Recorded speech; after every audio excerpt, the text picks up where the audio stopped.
Hello friends, welcome to my channel. Today's current affairs are, first of all, recently who has been appointed as new Chief Executive Officer of NetGrid. आपको बताना है कि हाल ही में किसे NetGrid का नया CEO appoint किया गया है। तो इसका आंसर है पीयूष गोयल। देखिए अब यहाँ पे शब्द आया NetGrid, तो पहले हम उसकी जानकारी लेते हैं। नेटग्रिड का मतलब है नेशनल इंटेलिजेंस ग्रिड। ये एक टेररिस्ट एक्टिविटीज़ को रोकने का प्रोग्राम है। 26/11 के बाद ऐसी घटनाओं को रोकने के लिए नेशनल लेवल पर नेटग्रिड की स्थापना की गई। नेटग्रिड एक पावरफुल इंटेलिजेंस सेंट्रलाइज्ड मैकेनिज्म है। चलिए अब हम बढ़ते हैं नेक्स्ट क्वेश्चन की तरफ। Name the ministry which has recently launched initiative smile 75।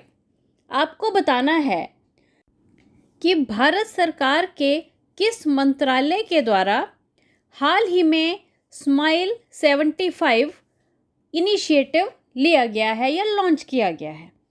तो उस मंत्रालय का नाम है सोशल जस्टिस एंड एम्पावरमेंट। देखिए स्माइल के फुल फॉर्म है support for marginalised individuals for livelihood and enterprise.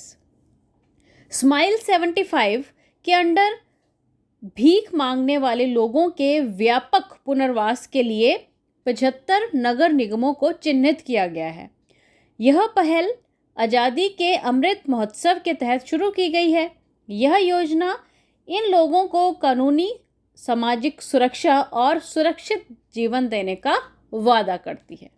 चलिए अब हम नेक्स्ट क्वेश्चन की ओर बढ़ते हैं। Name the Indian state which has developed Panchamrit scheme to raise income of farmers.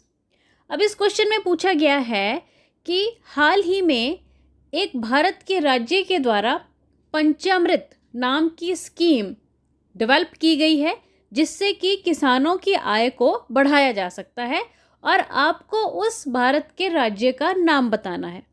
तो इसका जो आंसर है वो है उत्तर प्रदेश। उत्तर प्रदेश सरकार के द्वारा पंचामृत योजना शुरू की गई है, जिससे गन्ने की उत्पादन लागत को कम करने के साथ साथ 5 टेक्निक्स की हेल्प से मिट्टी की उपजता और प्रोडक्शन को बढ़ाया जाएगा। इस वजह से इसका नाम है पंचामृत। चलिए next question is whose home is going to be honored as blue plaque in London. आपको बताना है कि लंदन में किसके घर को ब्लू प्लैक के नाम से ऑनर किया गया है। तो इसका राइट आंसर है दादा भाई नौरोजी, जिन्हें कि इंडिया का ग्रैंड ओल्ड मैन भी कहा जाता है। दादा भाई नौरोजी के लंदन के स्थित घर को ब्लू प्लैक से सम्मानित किया जाएगा। यह सम्मान लंदन में रहने और काम करने वाली हस्तियों के लिए होता है। दादा भाई नौरोजी पहले एशियाई थे जिन्हें कि ब्रिटेन में संसद सदस्य के रूप में चुना गया था। चलिए next question is who is appointed as next president of Kenya. आपको बताना है कि केन्या के नेक्स्ट प्रेसिडेंट किसको अपॉइंट किया गया है। तो इसका राइट आंसर है William Ruto. Now the next question is What is the name of startup for senior citizens launched by Ratan Tata. आपको बताना है उस स्टार्टअप का नाम जो कि रतन टाटा के द्वारा लॉन्च किया गया है, और ये स्टार्टअप स्पेशली देश के वरिष्ठ नागरिकों मीन्स सीनियर सिटीजन्स के लिए है। तो इस स्टार्टअप का नाम है गुड फेलो। ये स्टार्टअप यंगस्टर्स और सीनियर सिटीजन्स के बीच दोस्ती को बढ़ावा देता है और इसे भारत का पहला कंपेनियनशिप स्टार्टअप माना जा सकता है। चलिए next question is name the country from which India buys cheap pet coke for first time to replace coal. आपको उस देश का नाम बताना है जिससे भारत में सस्ता पेट कोक खरीदा जा रहा है, जिसको कि कोयले की जगह पर यूज़ किया जाएगा। तो उस कंट्री का नाम है वेनेजुएला। पेट कोक को हम पेट्रोलियम कोक कह सकते हैं। इंडियन कंपनीज भारी मात्रा में वेनेजुएला से पेट कोक को आयात कर रही हैं।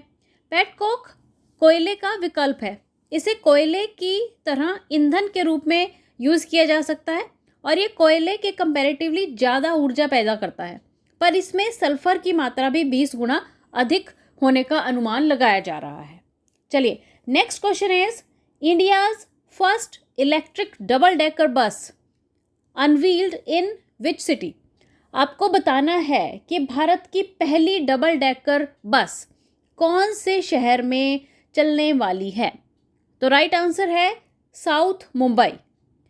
Union transport minister Nitin Gadkari ने भारत की पहली इलेक्ट्रिक डबल डेकर बस का उद्घाटन साउथ मुंबई में कर दिया है और इस बस का नाम है स्विच EIV22 और ये सितंबर से सड़कों पर दौड़ने लगेगी। Now the next question is what is the target of ethanol blending of India.